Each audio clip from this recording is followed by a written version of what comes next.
A paz do Senhor Jesus. Quantos estão felizes? Diga glória a Deus.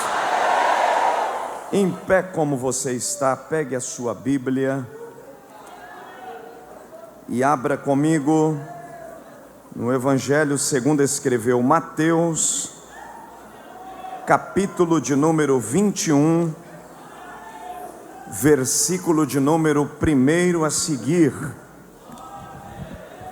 Enquanto você está procurando, eu quero render graças a Deus por estar com vocês aqui mais uma vez no segundo ano do Ceará Pentecostal, que de fato só tem cearense pentecostal mesmo aqui, né? Deus abençoe os nossos queridos irmãos. E que bom poder ser convidado e ocupar essa tribuna e louvar a Deus pela figura ilustre do querido apóstolo Luiz Henrique. Minha gratidão a Deus por sua vida, pelo seu ministério e também pela vida da bispa Vanessa. Que Deus continue preservando este bonito casal que está fazendo um trabalho para Deus relevante aqui nesse estado e nesta cidade. Eu me sinto honrado em estar aqui diante de príncipes e princesas de Deus, revendo alguns amigos em particular, pastor Carlos Casimiro, que eu conheço já de longas datas, a pastora Eliette. Deus abençoe, nobre casal que eu tenho um apreço muito grande, que Deus continue fazendo próspero o seu ministério lá no estado do Paraná. Deus abençoe. E também os meus amigos internacionais, pastor Wagner Costa. Deus abençoe, obrigado pelo carinho e que bom revê-lo. Estávamos juntos aqui o ano passado e Deus nos proporciona novamente esta riquíssima oportunidade. A minha gratidão, que Deus continue lhe preservando e lhe fazendo fecundo naquele país. Também ao nosso amigo, o grande apóstolo Lorde lá da Inglaterra, de Londres. Deus continue abençoando, apóstolo Wesley, minha gratidão a Deus por sua vida e que bom revê-lo aqui. Recomende a sua família o meu abraço e os meus sinceros agradecimentos pelo carinho que tem com a minha pessoa sempre quando estamos naquele lugar. Deus te abençoe. Eu tenho uma palavra de Deus para você. Quem quer ouvir Deus falar, diga amém. Ao Jonatas, que é o adorador na praça, é um amigo no ministério e também um grande cantor, e ele já deu uma palhinha aqui, e vocês perceberam que a gente está só no meio de labareda, né? Só tem, diga para quem está do seu lado aí, diga, se você não gosta de dar glória, diga, arruma um jeito de sair de fininho, porque eu vim para dar lugar. Aleluia, glória a Deus. Mateus capítulo de número 21, versículo de número 1. Quem achou, diga amém. E quando eles se aproximaram de Jerusalém, chegando a Betfagé, junto ao Monte das Oliveiras, então enviou Jesus 2 discípulos. Quantos ele enviou? Dizendo-lhes: ide à aldeia que está de fronte de vós, e logo encontrareis uma jumenta presa, e com ela um jumentinho. Soltando-os, trazei-os para mim.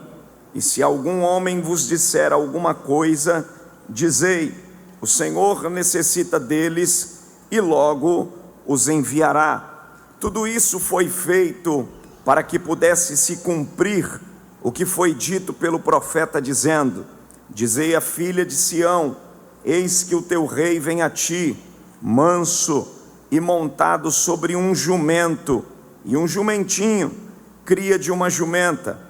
E indo os discípulos, fazendo como Jesus lhes ordenara, trouxeram a jumenta e o jumentinho, e sobre eles puseram as suas vestes, e eles o colocaram em cima, e uma multidão muito grande estendia suas vestes pelo caminho, e outros cortavam ramos de árvores e os espalhavam pelo caminho, e as multidões que iam à frente e as que o seguiam clamavam dizendo: Hosana ao filho de Davi, bendito é o que vem em nome do Senhor, Hosana nas alturas. E você diz amém. Coloque a sua Bíblia aí na cadeira, no banco, coloque ela. Antes de você se assentar, levante as duas mãos bem alto, se você puder, mais alto que você puder, e diga comigo, diga: Deus, eu estou à disposição para ouvir tudo o que preciso e não o que quero. Fala com a minha alma, porque a tua palavra edifica, exorta e consola. Em nome de Jesus, amém. Se assente dando uma salva de palmas bem forte, mas bem forte para Jesus, uma salva de palmas. Isto, glória a Deus.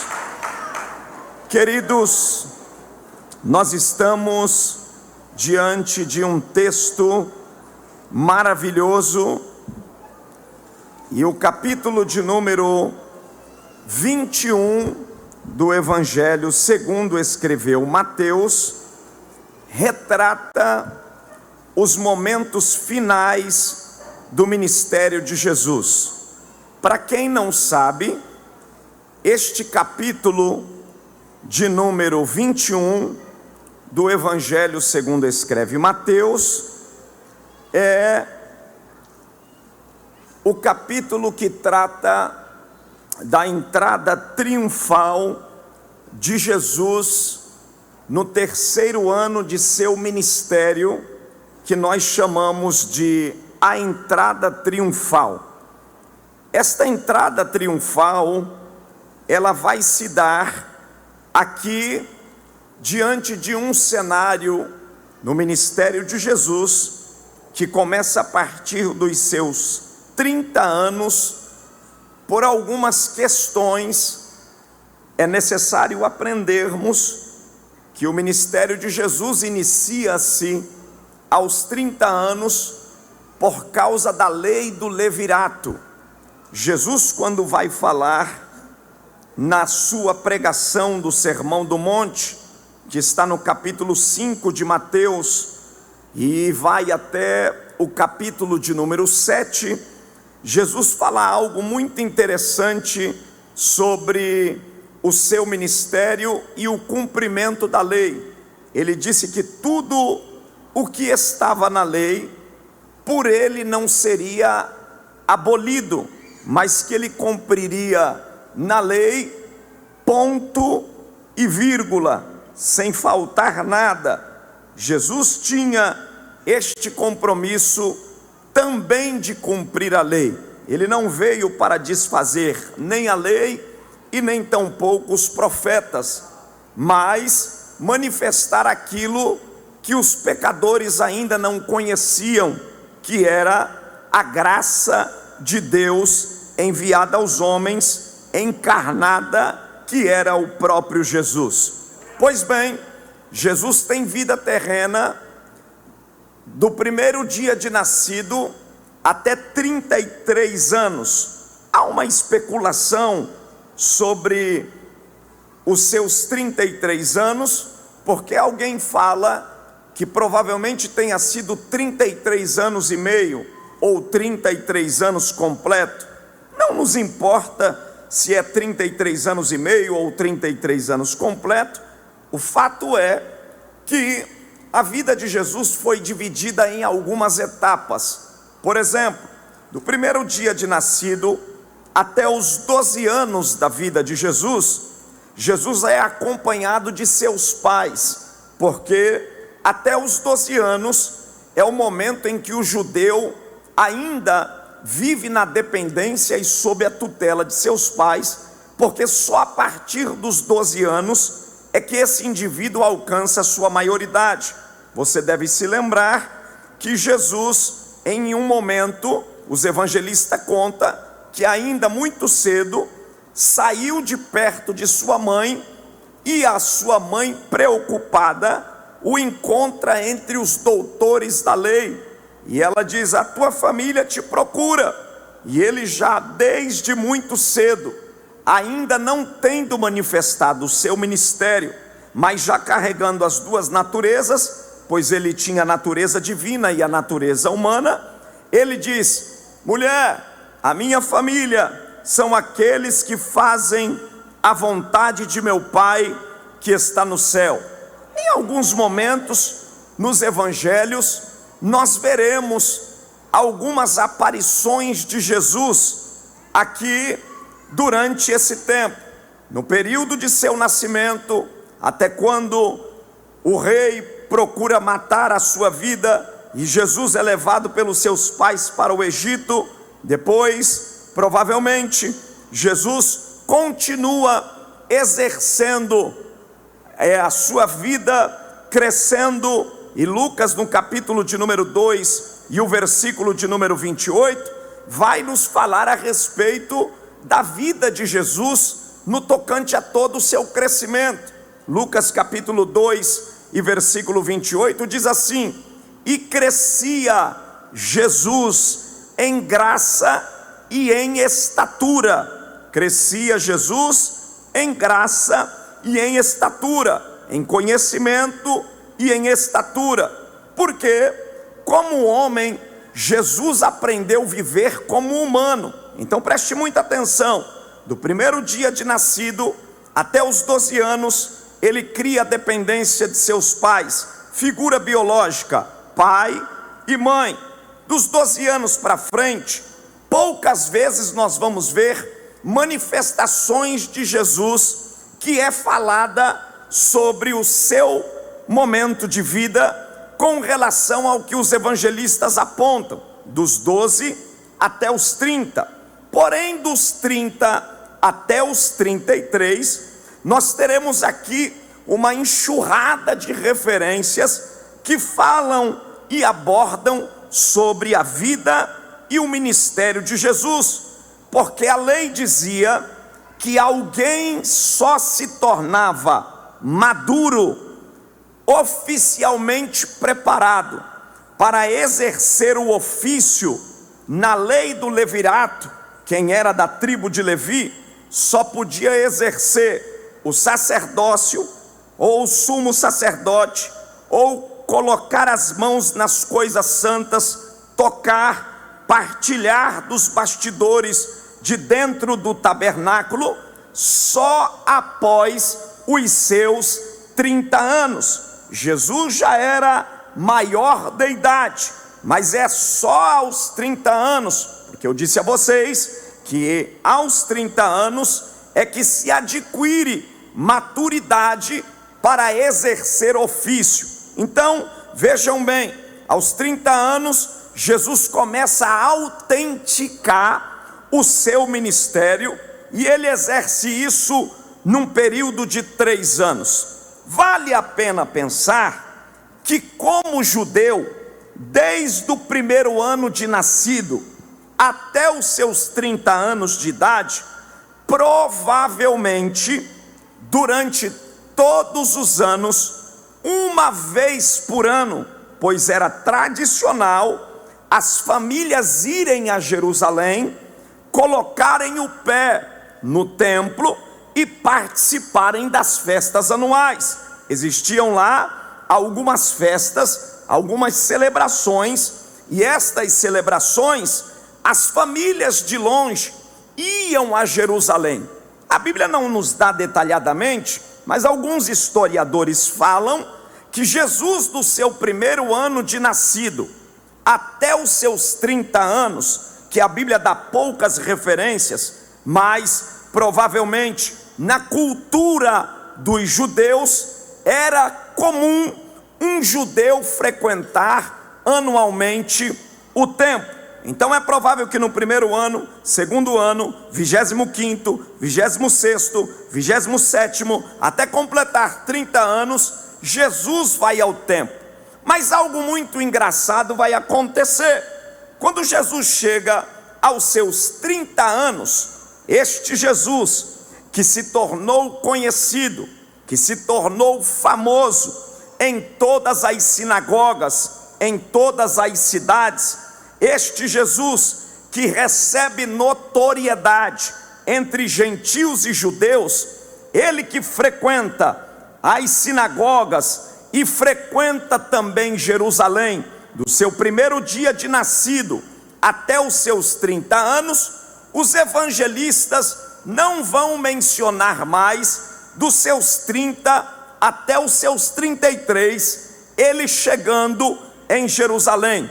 Esse fato só vai se dar no capítulo de número 21 do Evangelho segundo escreve Mateus, que é o cumprimento de uma profecia. Então, primeira lição que a gente vai aprender: do primeiro dia de nascido até os 30 anos de Jesus, ainda que algumas referências na boca dos evangelistas estão inseridas aqui, este tempo não está fazendo parte do ministério de Jesus, pois o ministério de Jesus, a execução, a autenticidade é dos 30 aos 33. E eu disse para vocês que ele crescia em estatura e em conhecimento.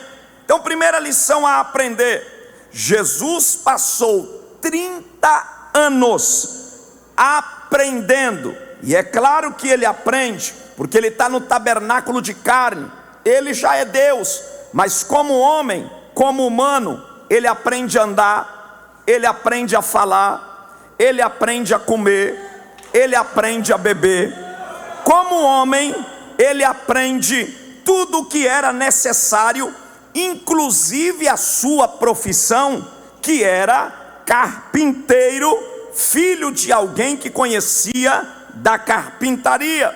Jesus sente dor, Jesus sente fome, Jesus se alegra, Jesus se entristece, Jesus dorme, Jesus tem todo o sentimento que um ser humano comum tem, porque ele estava no tabernáculo de carne. Logo, estando no tabernáculo de carne, do primeiro dia de nascido até os 30 anos de idade, ele aprendeu, absorveu para o exercício de 3 anos. Vou repetir: 30 anos de aprendizado para exercer 3 anos de ministério. Quantos anos? 30 ele passa aprendendo. 30 ele aprende sobre as leis, 30 ele ouve, 30 ele pergunta, 30 ele também responde, até os 30 ele vive uma vida de reciprocidade diante daqueles que estavam entregando a ele conhecimento, envolvimento social. Mas a partir dos seus 30 anos, ele começa a exercer o seu ministério. Então, nós precisamos aprender que a quantidade de tempo nada tem a ver com a qualidade do exercício, porque Jesus aprendeu 30, mas o exercício do seu ministério foram 3 anos, mas foram 3 anos com tanta excelência que nem Mateus, nem Marcos, nem João e nem Lucas conseguiu inserir tudo o que ele fez, não em 30, mas em 3 anos. Ouça, não importa a quantidade de tempo que você tem para exercer o seu ofício, porque o que demanda não é o tempo do exercício do ofício, é o tempo tempo que você gasta para aprender e depois exercer. E a gente está vivendo um tempo de pessoas que não gastam tempo para aprender e querem ensinar aquilo que não aprenderam. Mas Jesus não. Jesus viveu 30 anos em função de autenticar 3 anos. Então, eu queria que você dissesse para quem está do teu lado, diga, gaste tempo. Diga forte, diga, gaste tempo aprendendo, se esforçando, porque o dia da execução do seu ofício terá plenitude. Diga, ainda que o tempo do seu exercício seja menor que o tempo que você gastou se preparando, mas se for feito com excelência, o fruto virá positivamente. 3 anos de ministério. Então preste muita atenção. Do primeiro dia de nascido até os 30 anos, provavelmente, Jesus deva ter ido no templo anualmente, quando cedo, levado pelos pais, mais tarde, indo sozinho para acompanhar a cultura. 30 anos, nenhum evangelista fala mais sobre a ida dele lá no templo. Ele não aparece mais.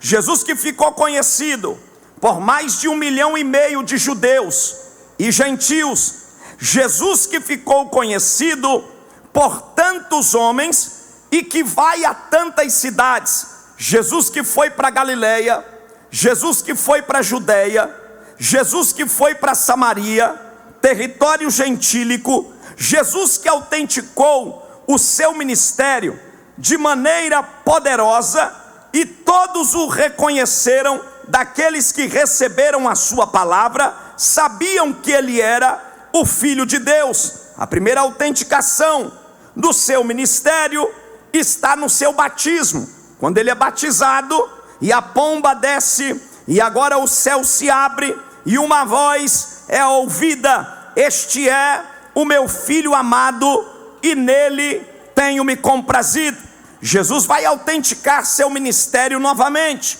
Ele é impelido pelo Espírito ao deserto, e quando ele é tentado pelo diabo, ele vence Satanás pela palavra. Ele autentica seu ministério. Ele também vai autenticar seu ministério, isso no percurso dos 30 aos 33.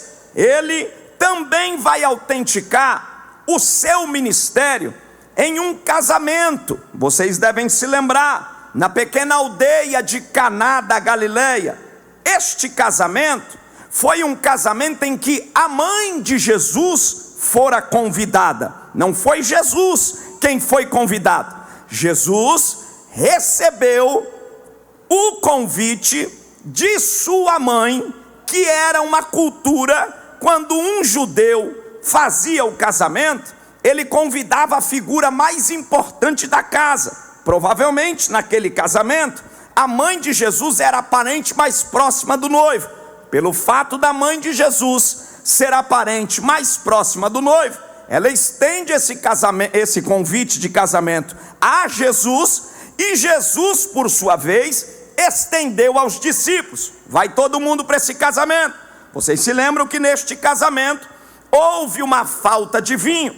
A mãe de Jesus, pelo fato de não ser apenas uma convidada, mas era uma convidada especial, ela conhece os bastidores, e nos bastidores deste casamento, ela fica sabendo que falta vinho. Faltar vinho em celebração de judeus era uma falta de respeito com os convidados. E aí ela chama Jesus. Ela não sabe que Jesus transforma, porque ela nunca tinha visto, mas ela sabe que Jesus é o Filho de Deus, mesmo sendo filho dela. E ela sabe que ali ela não está tratando com o próprio filho, ela está tratando com o próprio Deus, porque quem anda com Jesus sempre percebe a hora em que ele vai fazer alguma coisa. E ela olha para ele e diz: o vinho acabou. E aí ele prova ela por uns instantes, mas depois chama os discípulos. E quando chama os discípulos e também chama os serventes, a Bíblia diz que ao chamar os serventes, ele diz para que fossem buscar água. Eles buscaram água, e a Bíblia diz que quando chegaram e o servente foi levar ao mestre-sala, a água estava transformada. Aonde é que entra essa autenticação? Essa autenticação do ministério de Jesus está relacionada à qualidade do vinho. Vocês se lembram que o primeiro vinho era um vinho inferior.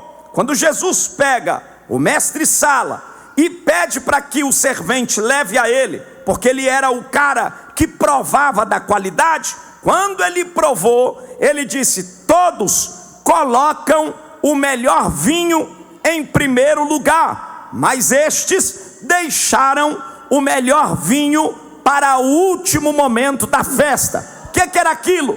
Era a autenticação do ministério de Jesus, porque o primeiro vinho falava da lei, o segundo vinho, que era melhor do que o primeiro, falava da graça. Então Jesus faz este milagre e mostra a manifestação da sua glória, falando àqueles que estavam ali que o reino de Deus já havia chegado. Jesus agora, depois de transformar a água em vinho, no melhor vinho de qualidade, ele agora passa na frente de Maria. Maria já não é a figura principal. Se você ler o texto, você vai ver que o texto diz: e Maria estava lá.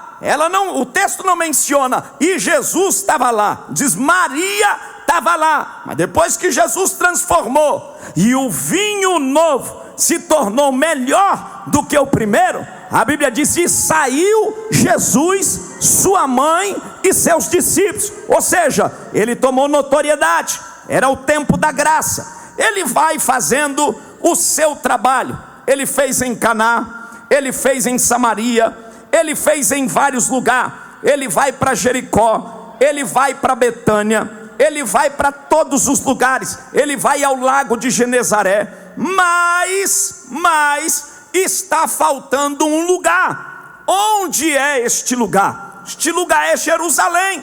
Do primeiro dia de nascido até os 30 ele foi, mas dos 30 até os 33 ninguém fala. Na última semana da sua vida, isso acontece num domingo que antecedia a sua crucificação. Ele seria crucificado na sexta próxima, assim como hoje estamos num domingo. Sexta que vem ele vai ser crucificado. Aí ele olha para dois discípulos, o Calvário está à sua frente há uma semana, e agora chegou a hora de cumprir um roteiro de Deus, porque ele andava dentro do cronograma, e ele não podia fazer essa entrada no primeiro ano de seu ministério, ele não podia fazer essa entrada no segundo ano de seu ministério, ele também não podia fazer essa entrada no terceiro ano, nos primeiros meses e na primeira semana. Por quê? Porque o reconhecimento na era da Páscoa, na época de uma festa principal, onde todos os judeus estavam, seria o cenário marcante para que todos vissem o Filho de Deus desfilar nas ruas de Jerusalém até que ele entrasse no templo. E por que ele espera todo este tempo? Ele espera todo este tempo porque havia uma profecia, e esta profecia era uma profecia falada há 520 anos antes de Cristo. 520 anos, não é uma profecia de 100 anos, não é uma profecia de 10 anos. Então perceba, no terceiro ano do ministério de Jesus, na última semana de sua vida terrena, ele ainda tinha uma promessa para viver. Segunda lição: quando você exerce com excelência aquilo que foi dado à sua vida, até os últimos instantes da sua vida, você viverá cumprimento de promessa. Vou repetir: na última semana do ministério de Jesus, última semana terrena, ele sabe que ele vai ser crucificado, ele sabe que nesta próxima semana ele vai morrer. Se fosse outro, ia para um spa. Se fosse outro, ia tomar alguns comprimidos para ficar relaxado, preparar a mente para passar pelo Calvário. Mas ele não, como ele estava dentro de uma agenda, antes de ir para o Calvário, ainda tinha promessa para se cumprir. Ei, eu não sei quanto tempo você está, eu não sei qual é a sua idade, mas pastor, eu já estou velho. Mas você ainda não morreu, você ainda não chegou na fase final. E se não chegou na fase final, ainda tem uma entrada triunfal para ser feita. Ainda tem um tempo. Diga para quem está do teu lado, diga: crente que é crente, diga aí, crente que tem promessa, celebra até na semana que vai morrer. Crente que é crente, ele não espera a morte chegar e ficar entristecido. Ele está olhando para a adversidade, assim como estava Estevão, já sendo apedrejado. E Estevão não chorou, não gritou, não correu, mas viveu a alegria de uma promessa. Ele disse: eis que vejo o céu aberto e o Filho de Deus assentado. Ei, esta tarde, já início de noite, eu quero profetizar. Não sei quanto tempo você espera uma promessa, mas eu tenho uma notícia para te dizer: se você está no calendário de Deus, fica tranquilo, tudo que o céu falou vai cumprir, palavra por palavra. Aleluia, aleluia. Se você puder, pegue na mão de quem está do teu lado, sentado mesmo, segura na mão dele, segura na mão dela, diga para ele, diga: na última semana, está fraco, diga forte, diga: na última semana do ministério de Jesus, ainda tinha uma entrada triunfal. Diga para quem está do teu lado, diga: não desanima, ainda tem um reconhecimento. Diga: não adianta, nem atrase o processo da promessa. Diga: existem lugares que você não poderá chegar até que marque o tempo do cumprimento. Diga: Deus não te levará em lugares antecipados, mas quando chegar a tua hora, quando chegar o teu momento, demônio não vai te segurar, mentira não vai te segurar. Na hora do cumprimento da promessa, a palavra cumprirá. Arrisca!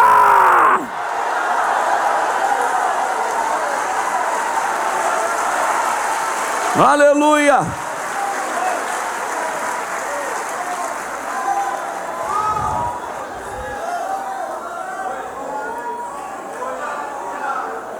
Jerusalém é o lugar em que Jesus só vai na última semana. Jerusalém, no templo, é o último lugar em que ele vai entrar. E aqui está o cumprimento. Por quê? Porque há 520 anos atrás, um profeta chamado Ageu profetizou sobre essa entrada. A Bíblia diz que quando foi construída a segunda casa, que era o templo de Zorobabel, vocês devem se lembrar, um dos construtores também foi o profeta Ageu. Ageu ajudou na construção do segundo templo. O primeiro templo foi um templo suntuoso, foi uma casa grande, uma casa abastecida de riqueza. Os alpendres, as pilastras, os servos, como entravam, como saíam, as vestes, tudo era decorativo, tudo era em ouro, em mármore, pedras preciosas, o incenso, a mesa, os panos, as cores, as concubinas. A rainha de Sabá ficou tão estupefada. Flávio Joséfo, que é um historiador hebreu, ele conta que quando ela chegou, ela até teve um desmaio de ver o vislumbre da grandeza do que era a casa. E a Bíblia chega a dizer que ela diz: não é nem a metade daquilo que me contaram, o que os meus olhos veem. Mas a Babilônia entrou, a Babilônia arrasou, quebrou tudo, destruiu, roubou os bens, saqueou, levou os inteligentes, as cabeças pensantes, foram todos levados embora, ficaram em cativeiro. Mas agora vem um outro tempo, uma outra dispensação, e é a dispensação do segundo templo. O segundo templo que fora construído no templo de Zorobabel. E Ageu, que passou parte da sua vida ajudando a construir, quando olhou para o templo, ele vai profetizar. E ele profetiza segundo aquilo que o Senhor lhe ordena. Quem olhava para o segundo templo, que conhecia a história do primeiro, o segundo templo nem chegava no chinelo do que era o primeiro, nem chegava nos pés. Então alguém provavelmente sabia que a beleza, a suntuosidade, a grandeza nada tinha a ver com o primeiro templo. O segundo templo era bonito, o segundo templo tinha riqueza, mas comparado ao primeiro, nada se comparava. Aí Ageu olhou para aquela construção e apontou fazendo uma promessa. Ele disse: ei, aqui em Jerusalém, a glória da segunda casa será maior do que a da primeira. Escute, ele aponta para Jerusalém, ele aponta para uma geografia. Ouça isso, ele aponta para o templo, ele diz: aqui. Então, logo nós aprendemos que esta promessa, feita há 520 anos atrás, é uma promessa que aponta para um lugar. Era Ageu dizendo: é aqui, nesta casa, a glória dela será maior do que a da primeira. Quem ouviu Ageu falar, a história diz que Ageu tinha 90 anos. 90 anos tinha Ageu. Quando Ageu abriu a boca para dizer: a glória da segunda casa será maior do que a da primeira, quem conhecia a primeira casa, no mínimo pensou: esse profeta está doido. Como é que Ageu abre a boca para dizer que a glória dessa casa será maior do que a de Salomão? Não faz nexo, não tem sentido. Passou-se 520 anos, e é por isso que o ministério de Jesus, no primeiro ano, no segundo ano e no terceiro ano, nos primeiros dias do terceiro ano, ele não pode pisar em Jerusalém, porque a glória que Ageu falava não era o metal, a glória que Ageu falava não era a prata, a glória que Ageu falava tinha data, tinha horário, tinha momento para se revelar em Jerusalém. Ouça, a glória era o Cristo encarnado entrando em Jerusalém. Ouça, ele havia ido para Genezaré, ele havia ido para Galileia, ele havia ido para Jericó, mas em Jerusalém era um lugar que tinha uma promessa que se dizia a respeito do próprio Salvador. Então não dava para atrapalhar o projeto da promessa. Eu sinto autoridade para pregar aqui nesta noite, e eu estou com muita liberdade, porque eu sei que o próprio Deus, quando você carrega uma promessa marcada por uma geografia, e é isso que a gente precisa entender, que é Deus quem marca os lugares. Não podia ser Jericó, não podia ser na Galileia, não podia ser em Caná, não podia ser no lago de Genezaré, não podia ser em Betânia, não podia ser do outro lado do Rio Jordão, mas a promessa, acompanhada de uma geografia, fez Ageu abrir a boca e dizer: é aqui nesta casa, aqui neste lugar, aonde vocês acham que a glória foi embora, aonde vocês acham que não tem mais nada, aonde vocês acham que Salomão fez a história e ninguém vai ser mais reconhecido do que Salomão, é aqui que o Cordeiro de Deus vai entrar e vai marcar a geografia. Oh glória! A mesma coisa, olhe para cá, a mesma coisa é que você também carrega uma promessa. Bata no peito e diga: diga forte, diga: eu sou uma geografia de promessa.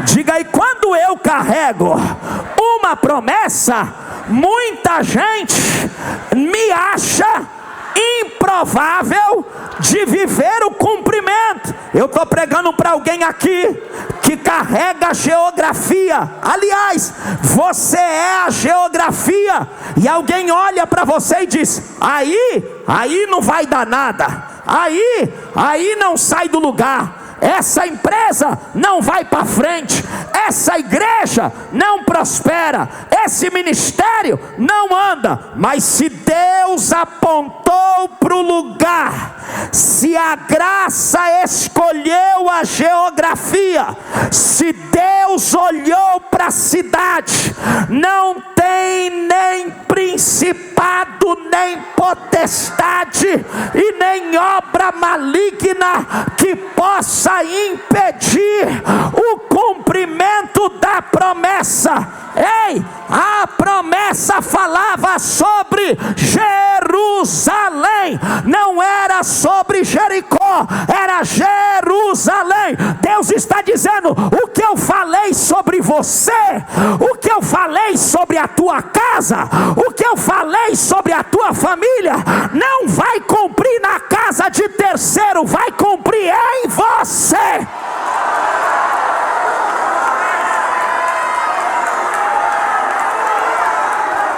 Oh glória, oh glória, oh glória, oh glória. Toca nesse irmão que está do teu lado aí, toca nele e fala: você é a Jerusalém.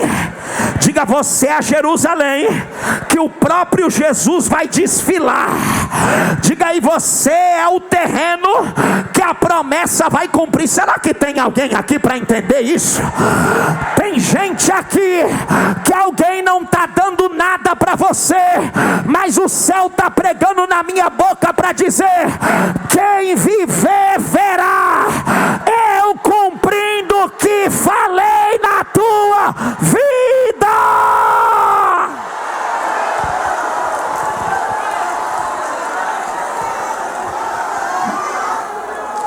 Ouça, mas essa promessa, há 520 anos atrás, quantos anos, gente? Tá fraco, diga forte: quantos anos? Não fale mais alto: quantos anos? Essa promessa, falada há 520 anos atrás, foi falada pela boca de Ageu. Ageu tem 90 anos, já é um velho, e ele começou a promessa indicando um lugar. Como é que era o nome do lugar? Não está fraco, eu preciso que vocês falem mais alto. Qual era o nome do lugar? Jerusalém. Então a primeira palavra lançada foi uma promessa. Foi o que, gente? Uma Tá fraco? Diga forte: foi uma Aí a segunda palavra, porque ouça isso, Deus só faz promessa relacionada a um assunto uma vez. Deus não é menino buchudo que fica falando sobre um assunto várias vezes, fazendo promessa. Não. E pastor, como é que você me diz quando Deus fala várias vezes sobre um assunto? Vou te explicar. A primeira vez que ele te fala, ele logo te indica um lugar. Isto é o lugar do acontecimento da promessa. Depois Deus vem novamente falando sobre o mesmo assunto. Já não é uma promessa, porque ela já foi feita. É o que agora? Confirmação. E a confirmação, ela vem carregada de detalhes. Diga para quem está do teu lado: diga: você tem promessa? Está fraco? Diga: você tem promessa? Diga: então fique atento, porque vai começar a vir confirmações. Ah não, diga para quem está do teu lado: diga: vai começar a vir confirmações. Diga para quem está do teu lado: diga: se você já viveu as confirmações, está chegando a hora de viver o cumprimento. Será que tem alguém aqui? Ei! Ô glória! Diga para quem está do teu lado: diga: toda palavra de Deus a nós seguem 3 etapas. Diga: primeiro, promessa; segundo, confirmação; terceiro, cumprimento. Ai.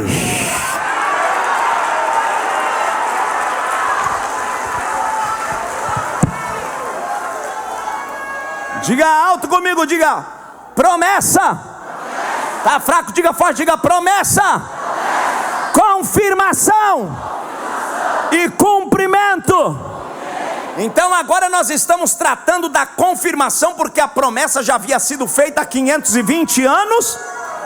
Quantos anos havia sido feita a promessa? Fale mais alto: quantos anos? A confirmação, ela é carregada, vou falar bem aberto, de detalhes esquisitos, fora da lógica. Vou repetir. As confirmações de Deus a respeito de uma promessa, ela carrega consigo detalhes que não coadunam com a lógica, porque Deus não trabalha com a lógica. Na matemática de Deus, 2 mais 2 nunca será 4, 2 mais 2 pode ser 1000, 10, porque não é lógica. Não é lógica. Como é que num lugar como esse se constrói uma igreja desse tamanho? Não é lógica, é milagre. É milagre, não dá para explicar. Então, a confirmação, ela vai ser feita nesse texto aqui, 100 anos depois. Escute, 100 anos depois da palavra falada por Ageu. Aí quem é que vai confirmar? Zacarias. Zacarias é o profeta que vai confirmar. Ouça o que o profeta vai dizer. Ele olha para Jerusalém e diz assim, ó: Jerusalém, te alegra. Isso era o quê?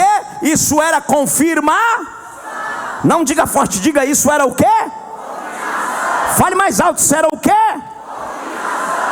Eu disse para vocês que a confirmação, ela é carregada de detalhes, fora daquilo que a razão pode entender. Escute, Zacarias vai profetizar assim, ó: Jerusalém. Até aí tudo bem, é confirmação. Presta atenção aqui, te alegra, porque o teu rei, o teu o quê? Não, fale mais alto, o teu o quê? Fale mais alto, o teu o quê? Quem eram as autoridades dos dias de Jesus? Pôncio Pilatos, imperadores, César, Caifás, os grandes homens de Roma, senadores, as autoridades daqueles dias tinha uma condução para entrar na cidade. E qual era a condução? Quando um rei chegava na cidade, com que animal que era a condução daquele dia, eles entravam montado em cavalo. Mas como a confirmação não anda na lógica humana, olha o que Zacarias vai falar: o teu o quê? O teu o quê? Vem a ti, montado num jumentinho.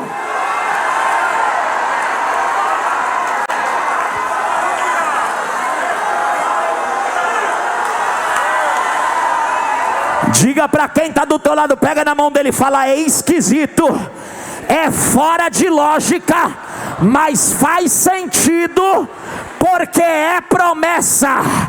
Pega na mão de quem está do teu lado e fala: é fora de lógica, mas faz sentido, porque é promessa. Ei, olha para cá, se você acreditar, abre a boca para dar glória. O que Deus está falando para você é fora de lógica, mas faz sentido.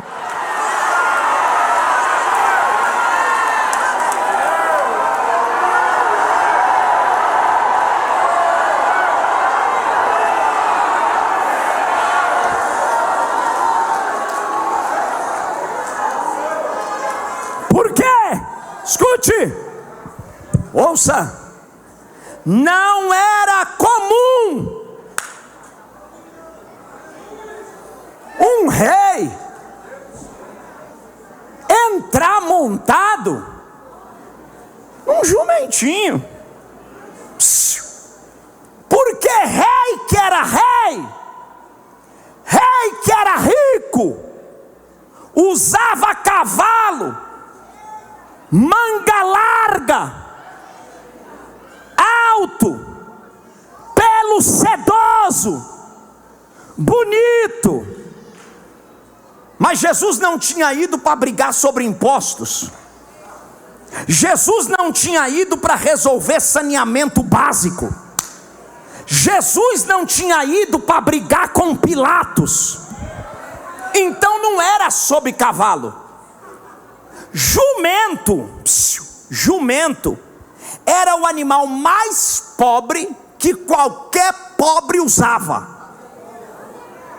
Mas como o rei que estava entrando não era um rei comercial, porque o reino dele era diferente, ele disse: no meu reino, bem-aventurado não é quem ri, bem-aventurado é quem chora.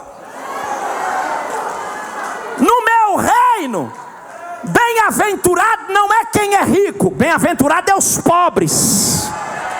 No meu reino, bem-aventurado não é quem é abraçado, é quem é abandonado.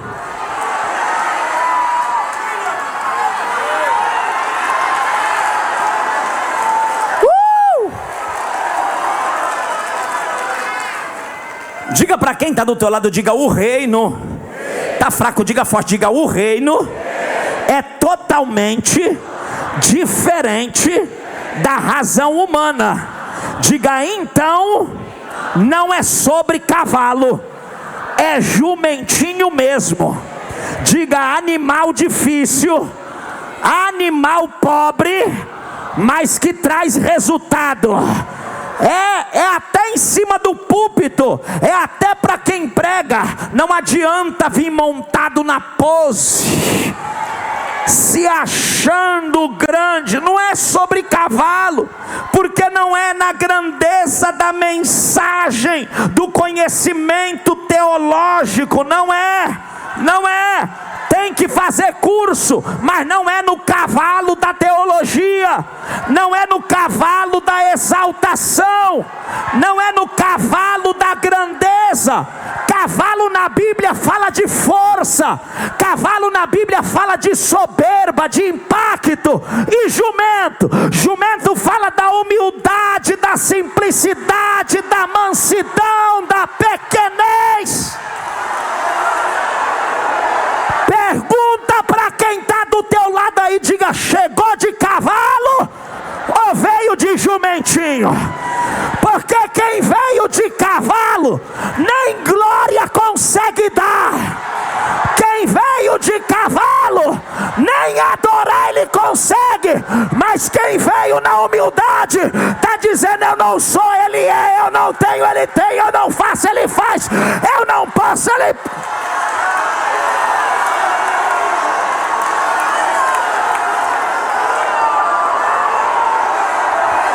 Só quem veio adorar, joga a mão pro alto.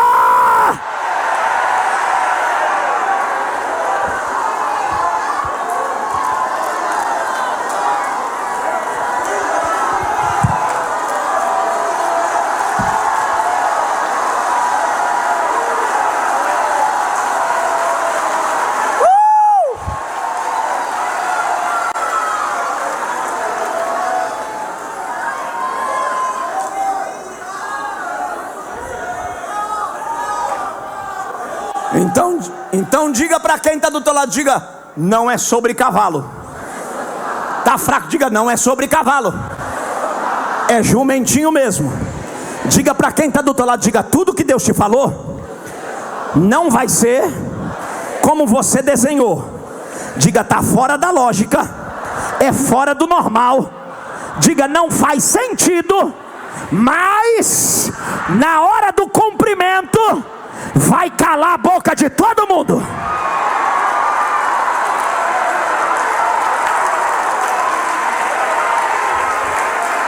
Diga para quem está do teu lado, diga: se tu quiser ficar no cavalo da exaltação, diga aí, diga: fica, porque eu já preparei meu jumentinho.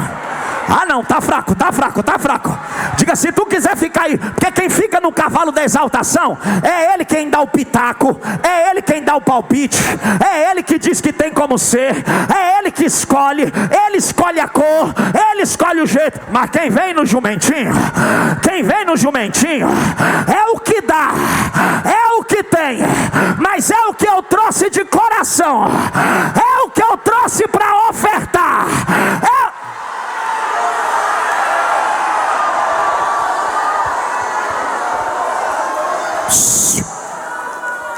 Ouça, pastor Wagner, e não era por falta de cavalo. Apóstolo Wesley, pastor Carlos, pastor Eliette, apóstolo Luiz Henrique, não era por falta de cavalo. O que mais Jesus tinha para emprestarem para ele era o quê? Cavalo. Jesus tem um amigo que é senador. O nome do cara é José de Arimateias. Lembra dele? José de Arimateia. Quando Jesus morreu, quem foi que emprestou sepulcro para Jesus ser enterrado? José de Arimateia. José de Arimateia, que era uma autoridade. Tu acha que um homem que tem um jazigo no jardim do Getsemane, provavelmente tinha um monte de jazigo, e emprestou dele para Jesus ser enterrado, porque era só 3 dias, e nem ele sabia, mas emprestou? Tu acha que um senador dessa qualidade não tem cavalo? Era só Jesus chegar para José de Arimateia e dizer: presta teu cavalo para mim, que eu preciso fazer um desfile hoje, e eu vou calar a boca de todo mundo dessa cidade. Mas não era cavalo, era o quê? Olha para cá. Jesus curou o servo de um cara que ele era chamado centurião. Centurião não é o nome dele, centurião era o título, como se fosse um vereador, um deputado. Centurião era um cara que tinha sob a tutela dele 100 homens, por isso que é centurião. E um dos servos estava doente. Ele chegou até Jesus e disse assim: ó, eu sei o que é poder, hein? Eu sei o que é mandar. Eu tenho homens, que eram 100 dele, que eu mando ir, e eles vão. Mando voltar, e eles voltam. Mas eu não sou digno que tu entre debaixo do meu telhado. Manda uma palavra, e o meu servo será curado. Apóstolo Wesley, era só Jesus chegar para o centurião e dizer para o centurião assim: lembra da cura do teu servo? Lembro, sim senhor. Descola um cavalo para mim agora, porque eu preciso fazer um desfile na última semana de vida. Mas não era sobre cavalo. Outro detalhe: Jesus mandou 2 discípulos buscar o jumento. Jumento é tão fácil de se achar que desde o Gênesis até o final da Bíblia, um dos animais que a Bíblia mais fala é sobre o quê? Jumento. Abraão levou Isaac para Moriá de quê? Jumento. Isaac andou de quê? Jumento. Jacó usou o quê? Jumento. Até Davi usou jumento. Sansão numa guerra não tinha arma para lutar, pegou o quê? Uma queixada de jumento. Escute, jumento se achava em toda esquina. Jumento era tão fácil de se achar que no dia da rebeldia de Balaão, que estava montada no quê? Num jumento, ele bateu na jumenta, bateu, porque a jumenta empacou e ela não ia. Aí ela teve que abrir a boca, olhar para ele e falou: tu não mandou eu ir e eu vou? Tu não mandou eu voltar e eu volto? Tu não está vendo que eu parei porque chegou um varão na minha frente, eu não posso parar?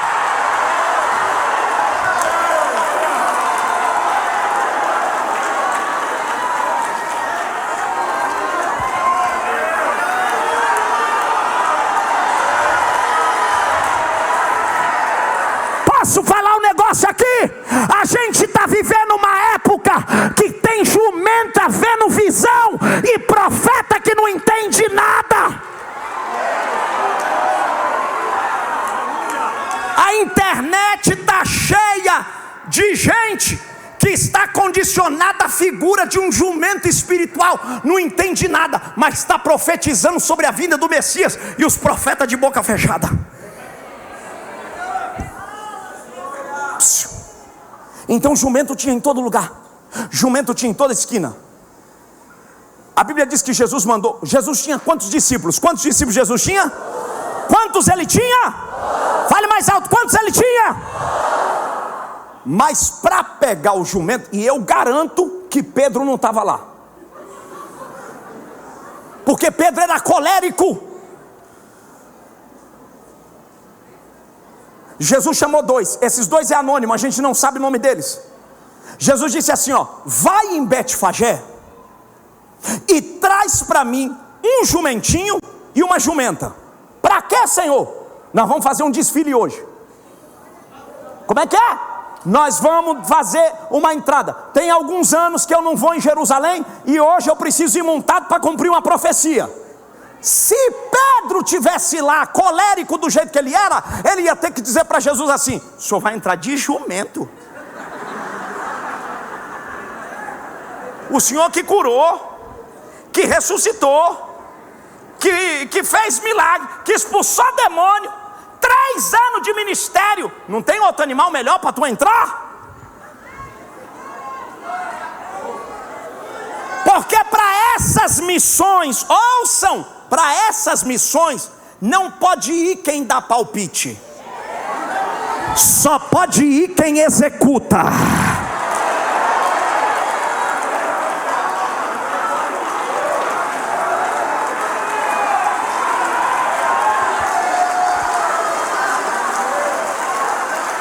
Diga para quem está do teu lado aí, diga: Oxalá seja você um dos dois que obedece ao invés de criticar, ao invés de perguntar. Pega na mão de quem está do teu lado e fala: não pergunta, só executa.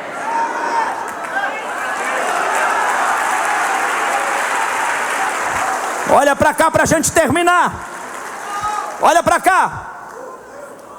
Aí Jesus disse assim, ó. Olha o que Jesus disse: vai em Betfagé. Aonde, gente?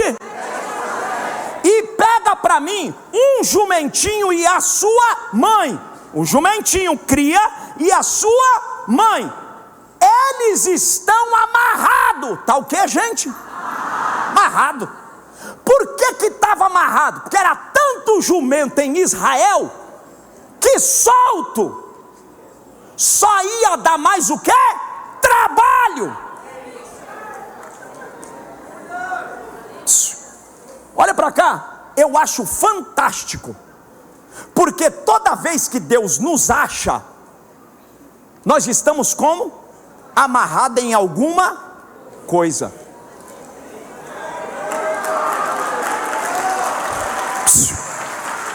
Quando Jesus nos chama, sempre estamos amarrados em alguma corda. Que corda? Desemprego. Que corda? Enfermidade. Que corda? Sentimental. Que corda? Fofoqueiros. Que corda? Complexo de inferioridade. Jesus sem querer saber, por que estava amarrado, ele diz assim, ó: solta, praticamente isso. Foi prático, ele disse assim, ó: solta e traz.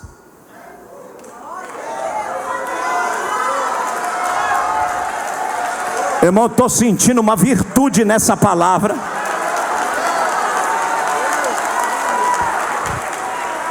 Pega na mão de quem está do teu lado aí, pega na mão dele, olha para ele, olha para ela. Eu não sei se vaso tem cara, mas faz cara de vaso. Olha para ele aí, olha para ele e fala: o céu. Tá fraco, diga forte, diga: o céu não quer saber o que te prendeu ou quem te prendeu. A ordem é só uma: manda soltar.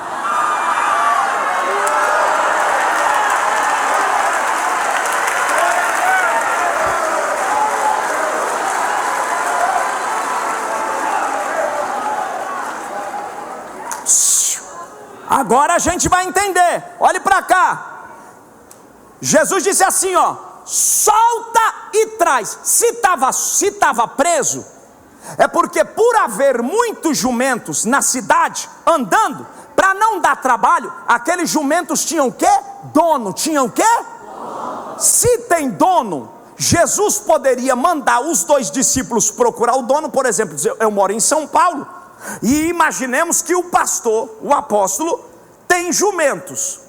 Aí eu peço para o pastor Carlos Cassimiro, ligo para ele e digo: Carlos, vai lá no Ceará e solta as jumentas que está presa do apóstolo Luiz. Nem precisa avisar, por mais amizade que eu tenha contigo, vai gerar uma questão, um questionamento.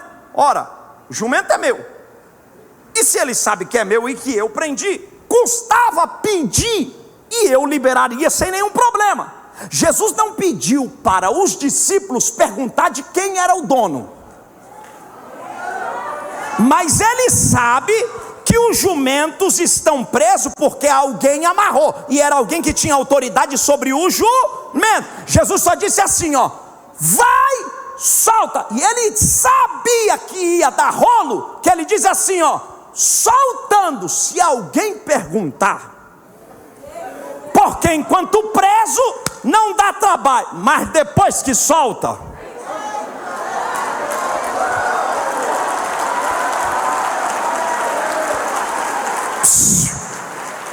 olha para cá para a gente encerrar.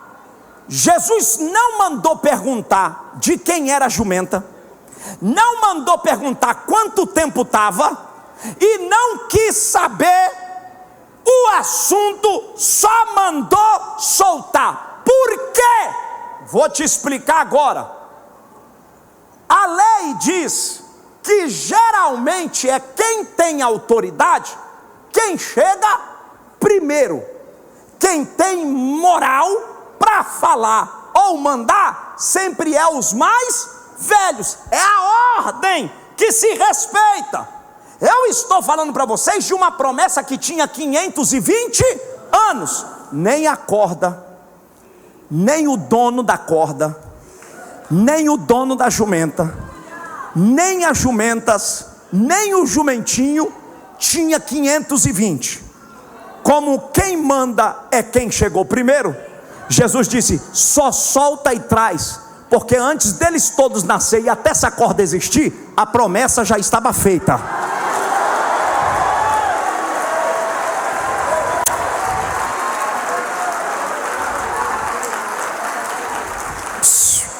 Faz uma perguntinha básica para quem está do teu lado. Diga: você está gastando tempo com o quê? Com a promessa que foi feita ou com a corda que te prende? Diga: se você está gastando tempo com a corda que te prende, você não vai chegar em lugar nenhum. Mas se você está gastando tempo com a promessa que foi feita, diga para quem está do teu lado: ninguém vai te segurar. Aprende essa lição aqui, ó. Responde para mim, responde para mim. Em quantos jumentos Jesus vai montar? Responde. Em quantos jumentos Jesus vai montar? Fale mais alto. Em quantos jumentos Jesus vai montar? Por que ele mandou soltar 2?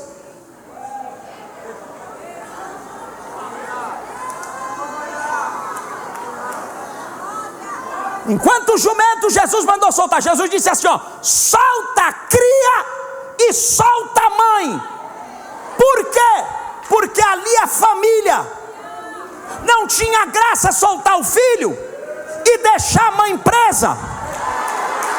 Olha para cá, Jesus está dizendo: tu acha que eu vou fazer uma obra só em você e vou deixar o resto da tua casa chupando o dedo? Se eu soltei você, tudo que leva teu nome, tudo que leva teu sangue, vai ser solto também.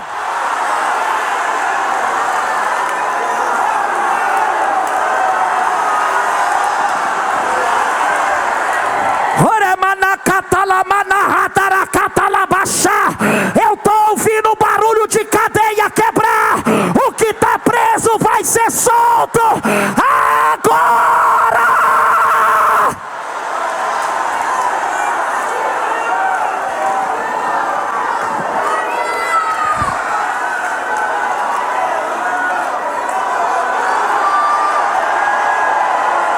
Soltou, soltou, soltou, soltou. soltou, soltou, soltou, soltou, aqui soltou. Olha para quem está do teu lado aí e diga: se quiser ficar preso, fica.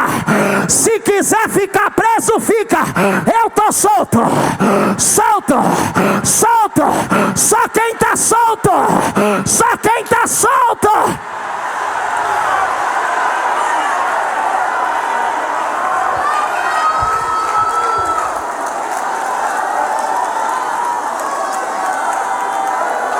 Para terminar,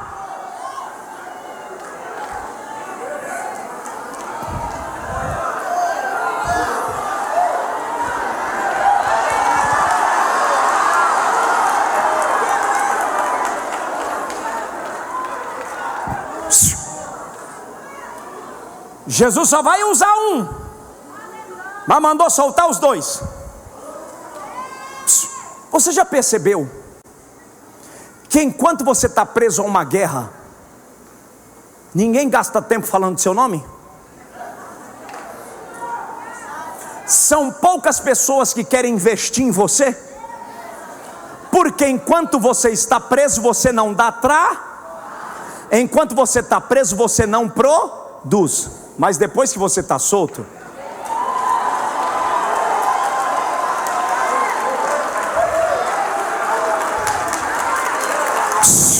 apóstolo Luiz Henrique, olhe para mim. Sabe por que o senhor está sendo apedrejado? Sabe por que o senhor está sendo perseguido? Porque está solto. Porque uma igreja presa, sem relevância nenhuma, ninguém faz fofoca, ninguém fala mal, ninguém taca pedra, ninguém apedreja. Mas depois que solta e anda, alguém diz: quem ele acha que é? Quem ele pensa que é?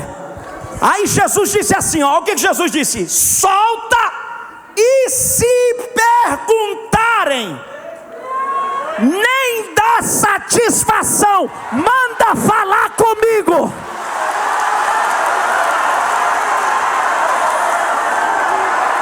Pega na mão de quem está do teu lado, segura que agora vai explodir. Pega na mão de quem está do teu lado e fala: para. Está fraco, diga: para de dar satisfação para quem nunca te soltou, para quem nunca te ajudou. Diga: quando eles se incomodarem com o teu sucesso, diga assim: vai reclamar com quem me soltou, com quem me soltou.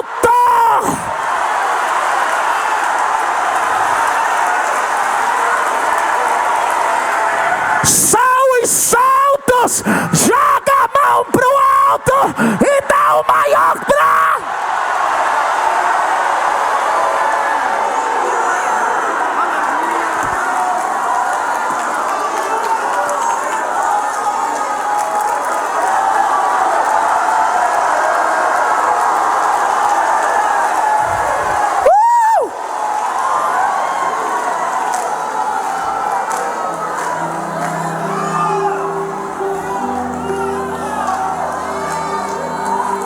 Termino. Tá tão bom que se deixar eu engulo o horário do LG, mas eu não vou fazer isso não. Terminar. Vai pra cá.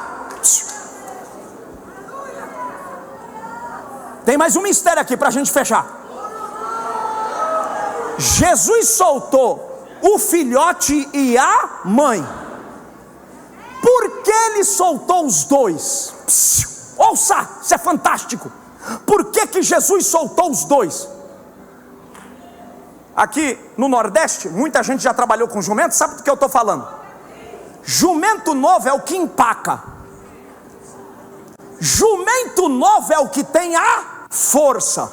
Quem é que carrega a carga? Jumento novo. Quem é que tem força para resistir? Jumento novo. Mas quem é que conhece o caminho?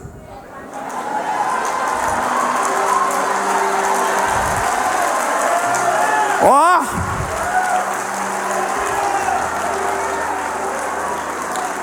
Diga para quem está do teu lado, diga: jumento novo. Ah, não, está fraco. Diga: jumento novo representa força, e jumento velho representa experiência. Escute, preciso falar. A gente está vivendo uma crise na igreja brasileira. A gente está vivendo uma crise da era da manifestação apenas da força. Ministério não pode ser feito só de jovenzinho durinho, intelectualzinho, que sabe e tem a expertise e a força da comunicação, sem a ajuda dos anciãos, que conhece os fundamentos, a essência. Estão desprezando hoje no Brasil os cabeças brancas e aqueles que carregam as cãs brancas, mas a Bíblia diz que a força, ela anda de mão dadas com a experiência. Não adianta ter força e não ter experiência, porque na mesma proporção que sobe, desce. Mas se a sabedoria for junto, a força vai e a experiência também vai.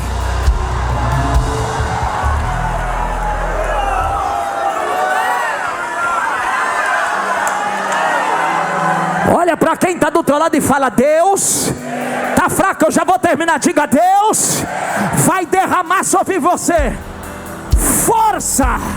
Está fraco, diga: força e sabedoria. Diga: demônio nenhum vai te segurar.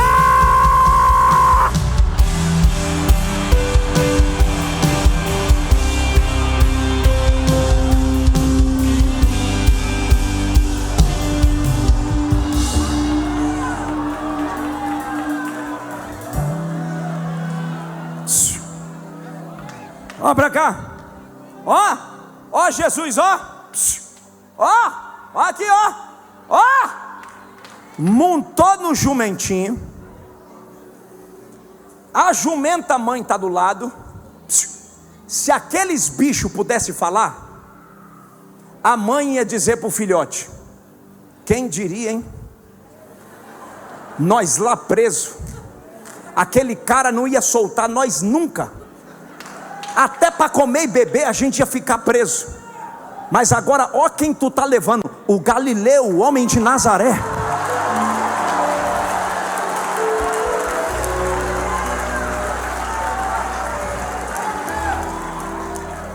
Não sei quantas dracmas valia aquele animal, provavelmente muito baratinho.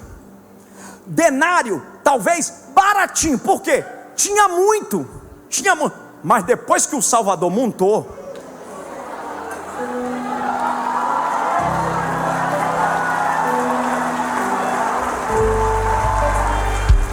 olha para quem está do teu lado e diga: quem era você? Não está fraco, diga: quem era você antes do Salvador passar? Diga: ninguém nem queria com a tua cara, ninguém nem gostava de você, mas depois que o Salvador passou, querem te levar para tomar café, querem te levar, querem estar com você. Eu tenho uma notícia para te dar: se o Filho do Homem vos libertar, verdadeiramente sereis livres.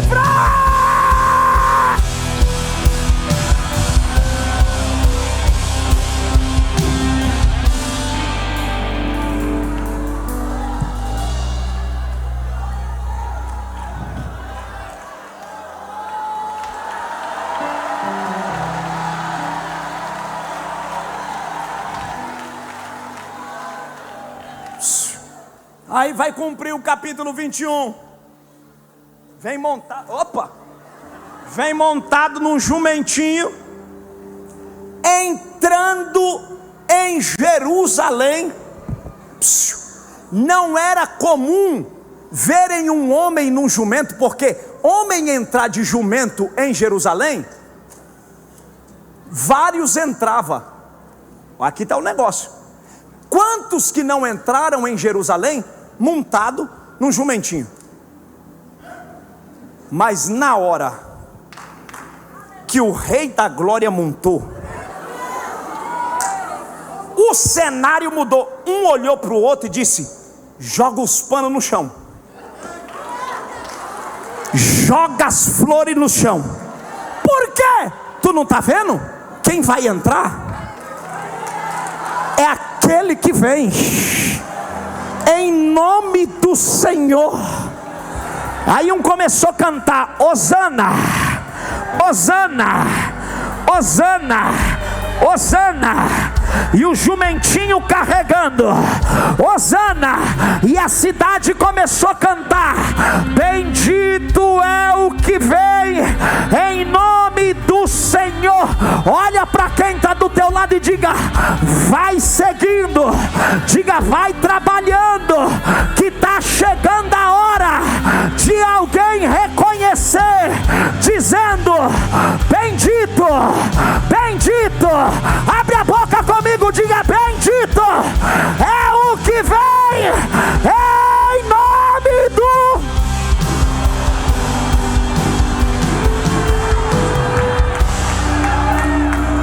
Levante a mão para a gente orar.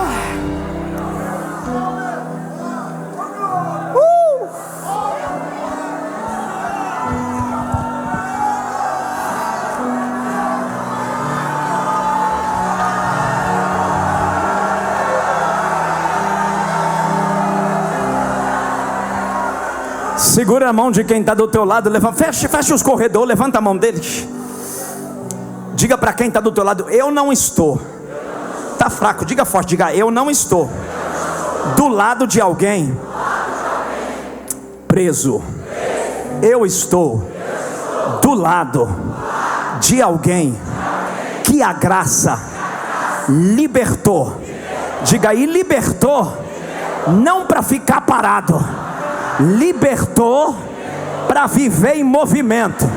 Levanta a mão bem alto e diga: Satanás, diga forte: hostes maligna, vocês perderam, porque o homem da Galileia, o homem de Nazaré, já deu uma ordem.